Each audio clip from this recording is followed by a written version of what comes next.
Okay, we are back for part 2 of the flight from KLAF to VPZ. Been having to use the active pause because things are moving along a little too fast. I'm going to do that now so we can talk about the flight plan, just revisit it for a moment, plus talk about a couple of things related to the landing. So, see you in the flight plan brief.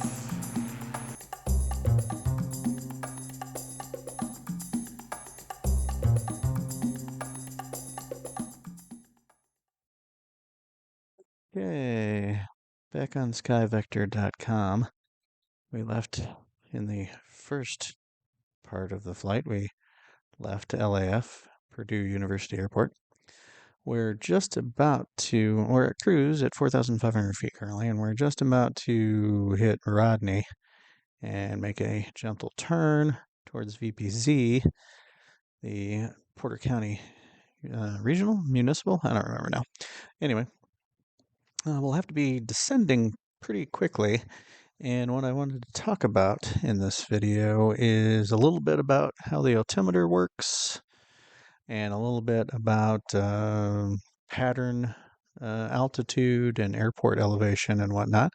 And so I thought while we were on the screen here on SkyVector, we could look at the information page about Porter County Regional. Yes, Porter County Regional Airport. Victor Papa Zulu. All right, so at the top, you right away you get the elevation. This is the elevation above sea level for those of you that might be completely new to aviation type things. The elevation is 770 feet above sea level. Typically, you would want a pattern altitude to be about 1,000 feet above the elevation. And I like to usually round down and go with whole 100s. So I'm going to be shooting for a pattern elevation of 1,700 feet. The reason I like to round down is I'm not that great of a pilot, and I tend to be high and fast on landings, which is better to be high and fast than low and slow. But I tend to be high and fast, so that's why I round down, give me a little bit of help there, get me down closer to the airport to begin with. So we'll be, let's see, I've not seen on here where they tell you if there's a specific pattern altitude. It may be that if an airport has a specific pattern altitude, it will say on here somewhere, or I'm just missing it.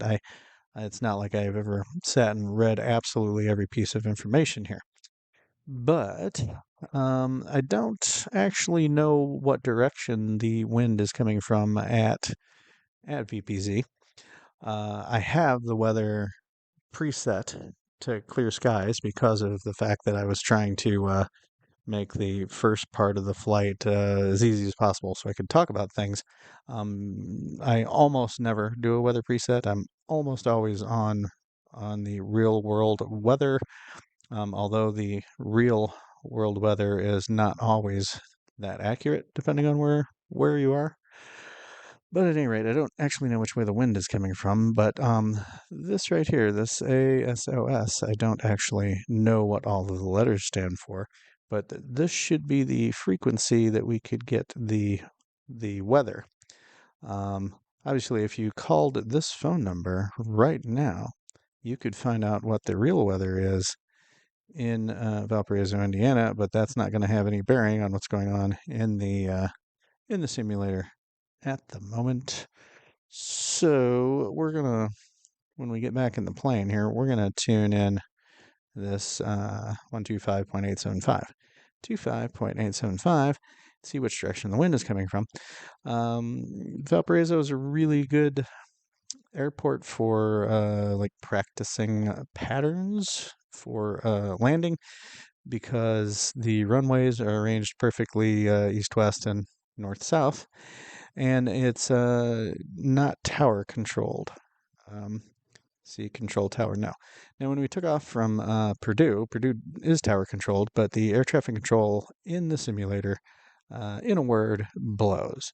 So don't often use it. We'll screw around with the ATC a little bit, uh, but yeah, it's pretty worthless. And because I'm on the Xbox, I can't get any of those cool AI ATCs, like Beyond ATC or say Intentions. That would be awesome. And then I'd have, another legitimate reason to be talking to myself in the middle of my living room.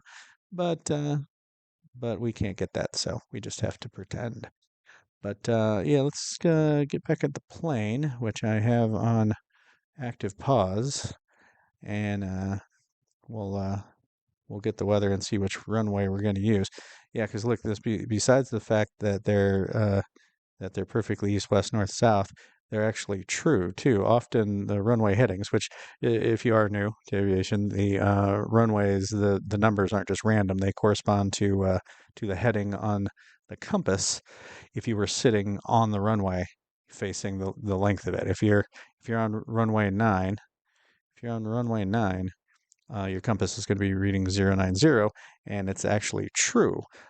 Because of the fact that the North Pole kind of drifts around a little bit, there's, this can be off for, at some airports, 5 or 10 degrees, like some airports will have a runway 9 or 09, and the true heading will be 100 degrees or something, or even worse.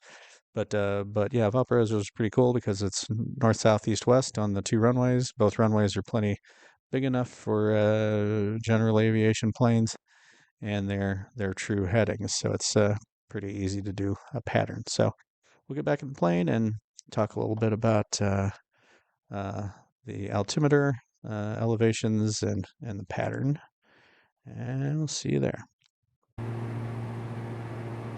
Okay, back in the plane. I have it on active pause. I don't like to pause for a couple of reasons. One is it's sort of not realistic, but it's just with all the talking I'm doing and the stuff I want to talk about, we're going to run out of time too quickly because we're sitting right now at 1 minute and 22 seconds before we make the turn at Rodney. And then we're very, very shortly after that going to be wanting to descend. I should probably say a note about elevation. I had chosen 4,500 feet because we were tracking in a slightly westerly direction. And if your track is to the west, which is to say, I'm trying to remember now. I think it's don't quote me. I think it's 181 to 360, which 360 is the same as 0. I believe if it's between those, you want to be at an even 1,000 feet plus 500. If you're on a VFR, just a visual flight reference, not a controlled instrument flight. Which, by the way, I never turned on the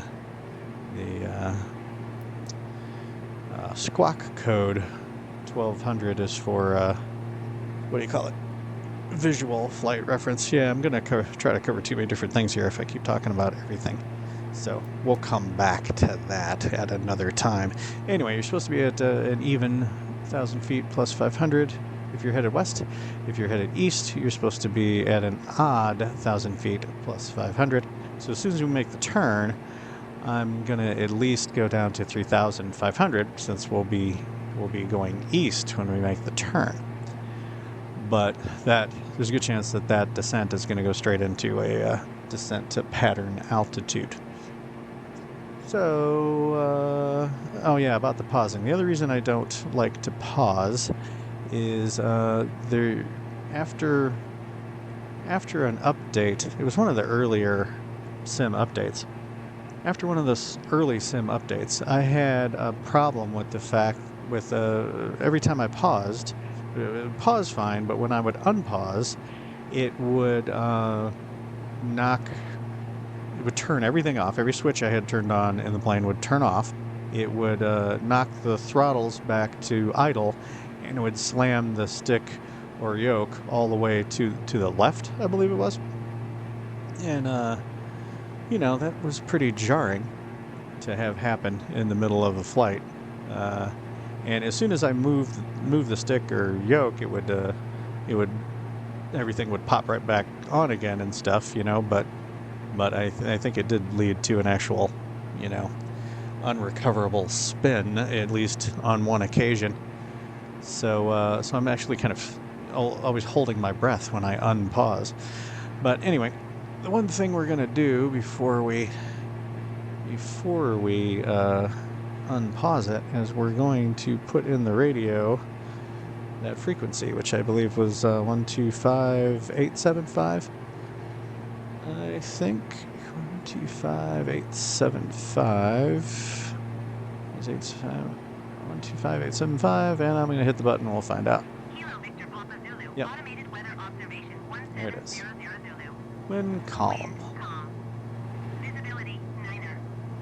Okay. That's a visibility 9 when I have the weather set perfectly. It should be 10 miles. Okay, so no surprises there. Okay, unpausing right now. There we are, moving again. So first, let me go ahead and knock the target altitude down to 3,500 in preparation for when we make the turn. Notice with the autopilot on in the G1000 setup, I can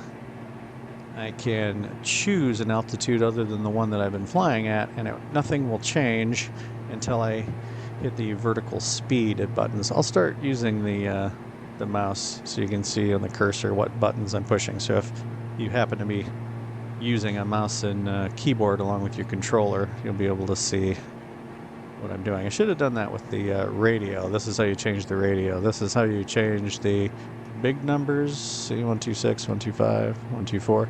This is how you change the little numbers, 875, 865.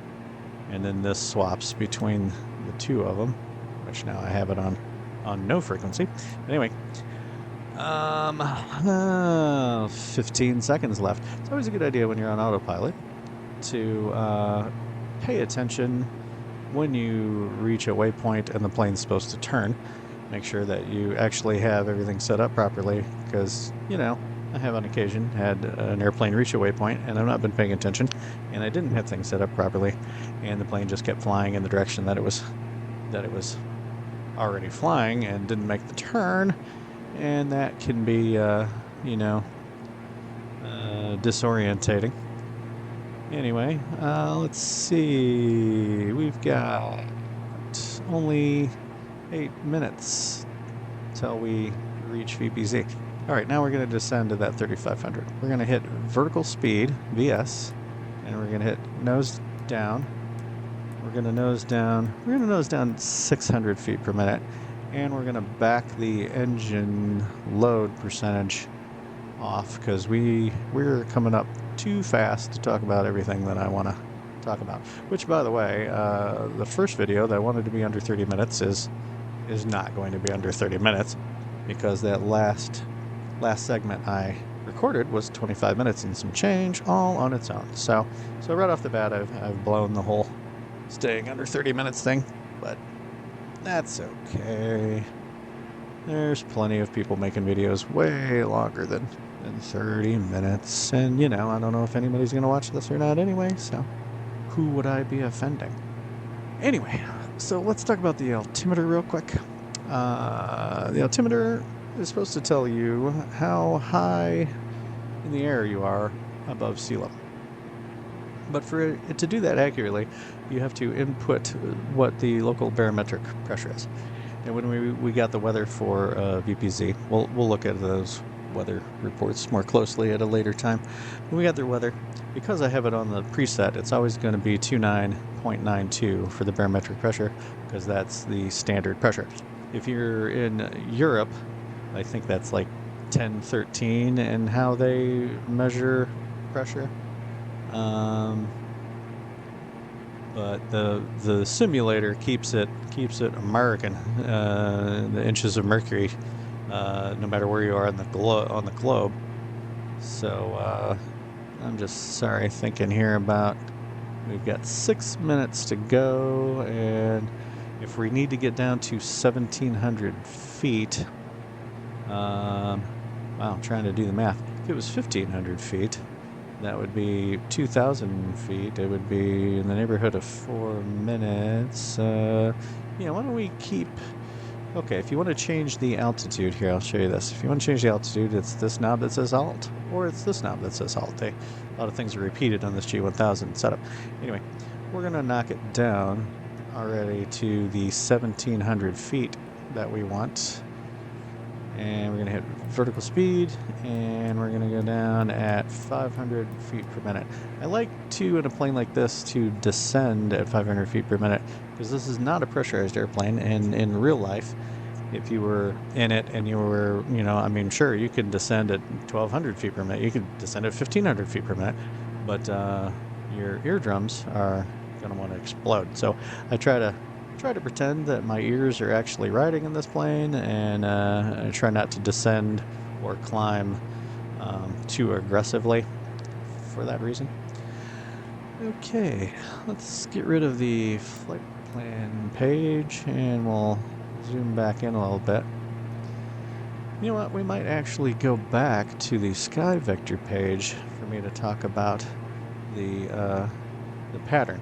But real quickly, back on the compass, I just wanted to revisit. Yeah, the weather report will always contain at the end the local barometric pressure, and then you adjust that accordingly, and then the altimeter should be giving you a relatively accurate impression of your altitude above sea level, and then you take that combined with your the elevation of the airport you're going to, and you can figure out what altitude you need to be at to be 1,000 feet above the airport. But let's active pause it again, because yeah, we've only got 4 minutes. Let's active pause it again and revisit the sky vector page to talk about the pattern. Okay. Okay, back on sky vector. I want to go back here because there is a nice diagram. They don't have diagrams of every airport, but they have a diagram of VPZ. If it'll let me zoom in. Is there a zoom? Normally the mouse wheel does the zooming, but I can't find a zoom. Alas, we'll just look at it the way it is. Anyway, as I said, the runways are arranged perfectly east, west, north, south. The weather report said it was calm, so I'm going to pick whatever runway I want. I'm going to pick 18, and remember I said if you're sitting on the runway, your compass will read 180 if you're picking runway 18. I'm going to pick 18 because I'm lazy, and 18 ends down here near where you park. I know that's probably a goofy reason, but it's probably what I'd do if it was in real life. Why would I? I mean, like, if I could land on any runway I wanted, which, by the way, I guess I haven't touched on the fact that, you were supposed to pick the most upwind possible runway when you're landing. That's the whole reason. You get the weather report tells you what direction the wind is coming from, and then you pick a runway number that is as close to that heading as possible.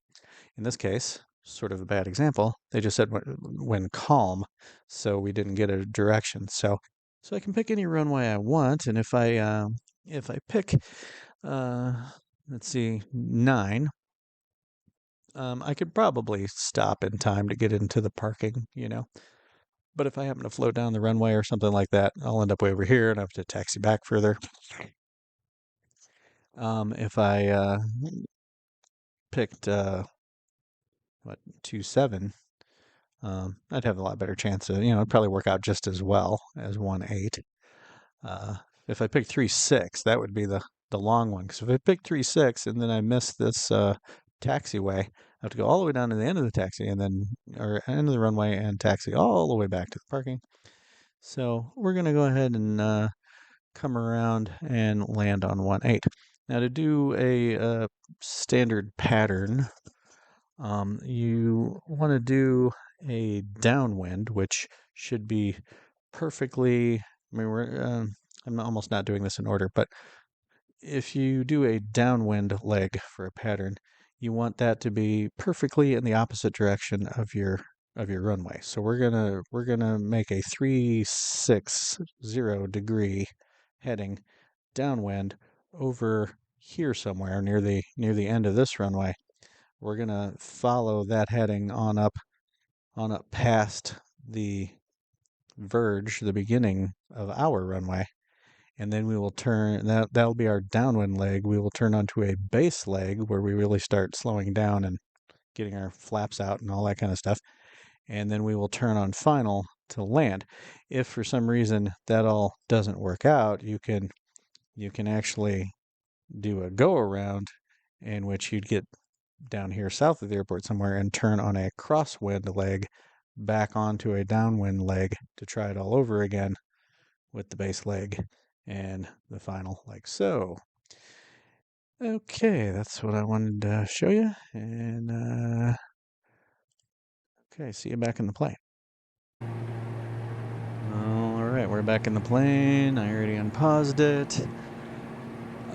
Let's see, how's our descent going? Oh, we've got less than 1,000 feet to go to descend, and we've got 3.5 minutes. So you don't want to be high when you enter the pattern, because it's possible for another little airplane to be in the pattern already, and if you're coming in high, you could come down right on top of them. So you want to reach your pattern altitude when you're still, a couple of miles away or a couple of nautical miles away. This is all in nautical miles, by the way, which are just slightly bigger than regular statute miles. I'm trying to remember. I think 100 nautical miles is I forget, 115 regular miles or something like that, something thereabouts. Anyway, so it's okay that at 500 feet per minute we're going to be down to our altitude in I don't know, 40 seconds or so, and then we'll still have 2 minutes to go to get to the actual airport, which is fine. We'll be down there where we can see any other traffic, which of course, this is a simulator, and even with traffic on, I believe I have traffic on, even with traffic on, unless you're at a very, very busy, like international airport, you don't really see much other traffic. And even then, it's usually jetliners, airliners. And and at the mention of airliners, I should say I'm not interested in flying airliners. I should have mentioned in the first half when I was trying to introduce the channel and everything I want to do. I like general aviation planes. I'm not interested in airliners. It's not to say I won't ever fly one if I have some reason to, but GA airplanes and more specifically twin engine GA airplanes is really where my passion is, and we can talk more about why that might be at a later time, because I need to start getting ready for the landing here. So at the moment, I've got the autopilot following the magenta line, but I have put my heading bug, which I don't know if you can see by the cursor there, my heading bug swinging back and forth. If you want to do that with the mouse, it's this knob right here, heading, HDG. I'm going to switch over to heading mode, where the plane will follow that heading bug wherever I put it. And then I'm going to take us just a little to the right to try to set us up a little better for our downwind leg over here. Oh, and this is the knob to zoom in and zoom out on this, by the way. It seems like it's the opposite direction. Forward on the scroll wheel on the mouse zooms you out, and backward zooms you in, which for some reason to me feels backwards. I'm going to go ahead and turn on my landing light and taxi light. I'm going to do those with my hardware, though, because they're physical switches. I'm also going to turn on the fuel pumps, which are also physical switches on my hardware. I wanted to point out where they were. we're slow enough to put out the landing gear, so I think we're going to go ahead and do that now. I'm not talking at all about any radio communications that you might be doing in real life, which you should be doing at this point, but I've got a little too much going on, and my first time trying to talk about a landing while I'm doing it is being a lot, I gotta say.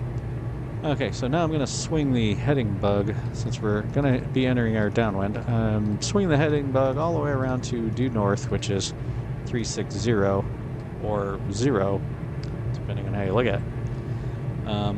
Right, there's our runway, where we'll be going the opposite direction. So we're officially in the downwind right now. It's a little close. I probably should have gotten a little further away. I think I can do a notch of flaps right now, 136. Close enough. It's not like probably won't break the plane. Back a little bit of power off because we're going a little fast. Some people would think it's cheating to use the autopilot at this stage of the flight, but again, I'm trying to talk about what I'm doing while I'm doing it. Okay, we're far enough now from the runway to do a base. Now this is the point where I turn the autopilot off and take over manually. And strangely, the yaw damper went off. I've been flying this plane's smaller and older brother, the DA-42, and the model that's available in the simulator is way more interesting than this plane, and but it works very similarly and looks very similar. And whoops, I'm overshooting the runway. Yeah, strangely, when you turn the autopilot off at this stage with that plane, the yaw damper stays on, which I don't know, might be wrong. One of them's wrong, since they're doing two different things. Okay, now I'm going to do full flaps. I'm a little high. I'm a little off course, but looks plenty recoverable. A little high, a little fast. Remember I told you I would be. A little high, a little fast, a little off course, but trying to bring it in for runway 18 at Porter County Regional. I also feel like I'm sitting kind of low in this plane. I'm going to pop my camera up a little bit. I feel like a short kid or something that can't see over the dash. Yeah, we're not doing too bad. See, I got full flaps. Landing gears down. I am off center still. Yeah, my first recorded landing, and I am making it ugly. Okay. Part of it is I can't see over the dash.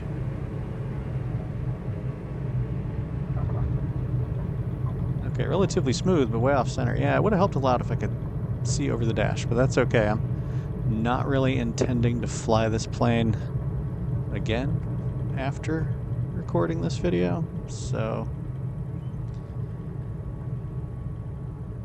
Alright. Let's see, I can raise the flaps now. I can turn off the fuel pumps now. And see, the end of runway 18 just delivers you to the parking area here. This airport is not modeled quite as well as Purdue. I mean, neither one of them have any graphical enhancements, you know, like scenery packs that you can download, at least none that are available in the marketplace to those of us with an Xbox. I don't know if there's any you can get if you're on PC, but there's no enhancements you can get for them. I have a enhancement pack for taxiways and runways. That's why the lines and the signs and everything look so good at both airports, but neither airport has a graphical enhancement, although this one looks way worse, I'd say, than Purdue, because there's no buildings here, and in real life there's a bunch of buildings here. Here there's just this guy wants me to park over there, so we'll go ahead and park over there. Oh, it wants me to park right now. Okay, actually, guy or girl? Still can't tell. Anyway, they want me to park right here. All right, so putting on the parking brake, turning off the landing lights and stuff. Anyway, yeah, there's supposed to be buildings here. Here, we'll go to the drone camera and I'll show supposed to be some buildings here, and instead we have photos of buildings painted on the ground, essentially. But yeah, so it could be a lot better. But if I was going to pick one to have a graphics enhancement, it would be Purdue. I feel like it should.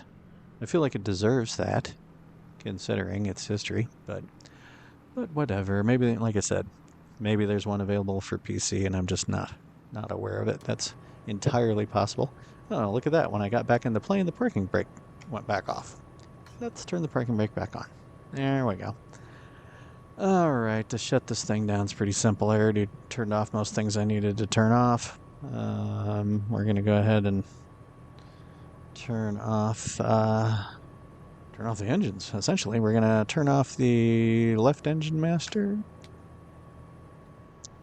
and then the right engine master, and then we're going to turn off the last light I had on, which was the strobe light. Most planes you wouldn't turn on the strobe light first, but the its brother, the DA42, the checklist very much calls for you to turn on the strobe light first before starting the engines and turn it off last after turning them off. So I'm operating the DA62 the same way. I left the pitot heat switch on, which if you're new to flying, that's a whole other thing we'll talk about at a later time. I'm going to turn off the avionics, which will kill the screens. And then I'm going to turn off the main battery switch, which will turn everything off. And I did it the wrong way. Yeah, I did it the wrong way because I know I said I was going to talk about the hardware I have, the peripherals I have at a later time. But I have a Honeycomb Alpha yoke, and I have a Honeycomb Bravo throttle quadrant. I'm not actively using the yoke, or I should say I didn't actively use the yoke for this flight because I'm kind of, I guess, a geek about the controls, and since this plane has a stick, I'm using a stick. But anyway, about the throttle quadrant.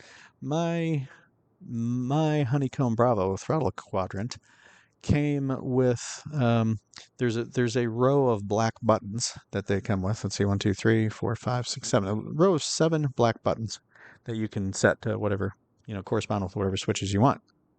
Mine are physically upside down, which is to say that when it's a rocker switch, and when you push the top part in and the bottom part is out, it's off. And that is counterintuitive. So still sometimes when I look at it and I go to turn something on or off, I hit the switch the wrong way, because it looks like on, when everything's off, it looks like everything's on, and vice versa. So that happens. I said that we would do a bit of a debrief here. So I guess that's what we'll do. Be right back with you.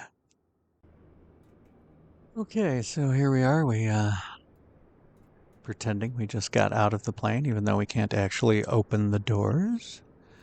I should probably stop, or try to stop starting every segment with okay, but we'll never realize what sort of verbal habits you have until you try to do something like record videos for YouTube. Anyway, so debrief.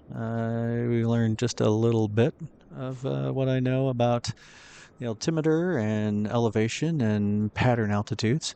Like I said, I think there are some airports that have a specific pattern altitude they want you to use that is other than 1,000 feet above ground level, or AGL. And it's worth mentioning there are a lot of airports that don't want you to use a standard traffic pattern either. And as a matter of fact, I did a left traffic pattern for our landing here today.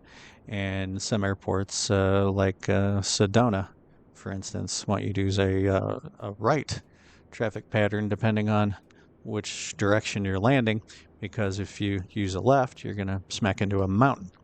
Obviously around here, around these parts, that's not an issue, but some places it is. Some places want you to use a modified, not a rectangular box style pattern.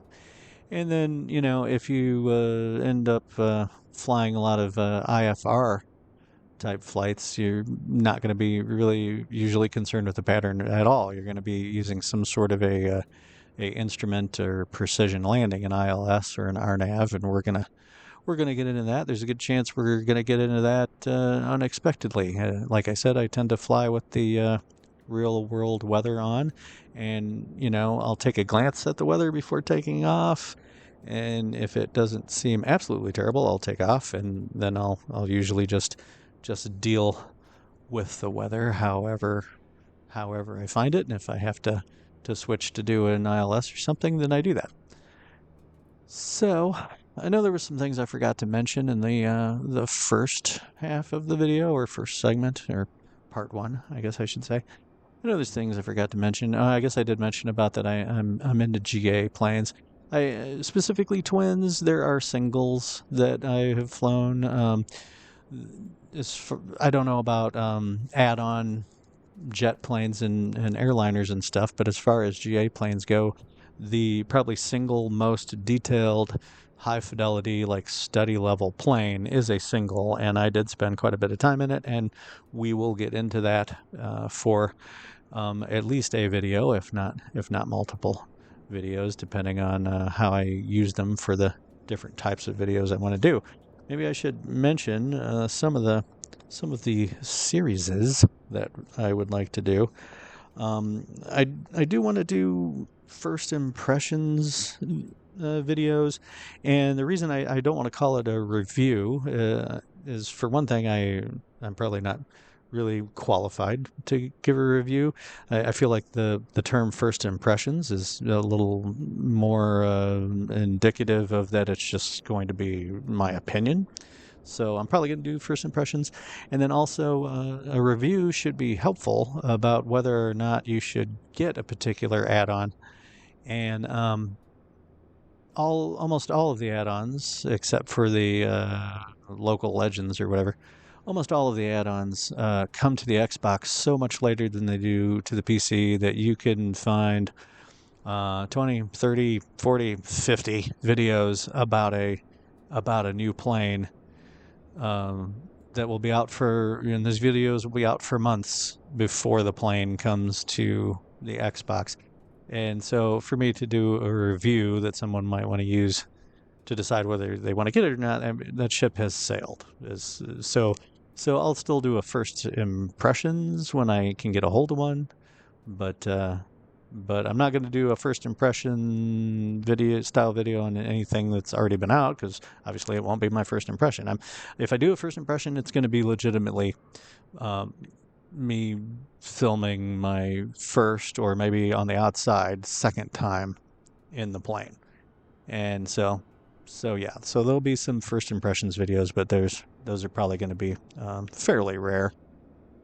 I've been doing on my own a series of flights that I'm going to start over for the channel, and it's a tour of the capital cities of all the lower 48 states in the United States. So we'll just call that the Lower 48 Caps series, and I'm gonna probably do the first. I don't know. The next video I make might be the first leg of that. We'll see. I'm gonna start in Indianapolis. I can punch in all the cities on SkyVector, and it makes a really crazy looking I forget how long, 25,000 nautical mile flight or something like that. But yeah, I have a route all worked out. So that'll be a series. I'm also currently doing an around the world flight as near to the equator as possible.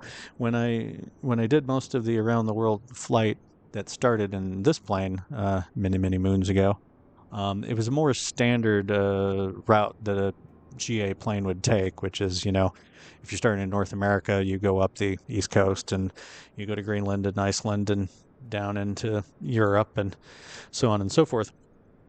And the equator is a lot more challenging. And so I actually started at once a plane that I was interested in that could also do that kind of a route came out, and it's the only jet that I really am into in the simulator, and that's the Learjet. I think it's Fly Somewhere is the name of the developer that released it, but the Learjet. I really like the Learjet, and so I started doing an equatorial around the world flight with it. It's not perfectly on the equator, but as close as I can get. And I'm not going to start that over, but I will start filming where I'm at, which I believe Madagascar is where I left off. I'd have to look at my notebook. So I'll start filming that. So that'll be a series, and I'm not going to release these different series installments in any particular order. It'll be at the whim of my mood what kind of flight we get into each time. I have a couple of other ideas for a series. One of them is I don't know what to call it, plane for sale, or I bought a plane. Basically, if it's one of my favorite planes, which we'll get into what my favorite planes are later on. If it's one of my favorite planes, I'm gonna look. I'm just gonna Google, that plane for sale, and look on. There's a couple different websites, like Trade a Plane or something like that. And there's one I think called Controller, but there's 2 or 3 different websites where planes are for sale. I'm going to look for that particular kind of plane for sale in North America. If I find one I like, we're going to try to get as close to that plane as possible in the simulator, try to get as close with the livery as possible. I think I'm going to keep my registration, my tail number, though. But we're going to try to make the plane look as close as possible. We're going to take off from the airport that the plane for sale is at and fly it home to the Purdue airport in Lafayette. Should be kind of interesting just for making random flight plans from different parts of the continent. I'm going to stick to North America, so it's not crazy. Obviously, some of the longer flights, I'm probably going to, if I'm just making 2 videos out of it, I'm going to have to, edit out a bunch of the boring cruise parts and stuff like that. So that'll be a series. And then I've got a couple of other ideas we might talk about if I end up doing them. But yeah, I think that's it. So I've got plans for the next several videos, and hopefully I can get these 2 edited together and released very soon. And I will see you guys in the next one.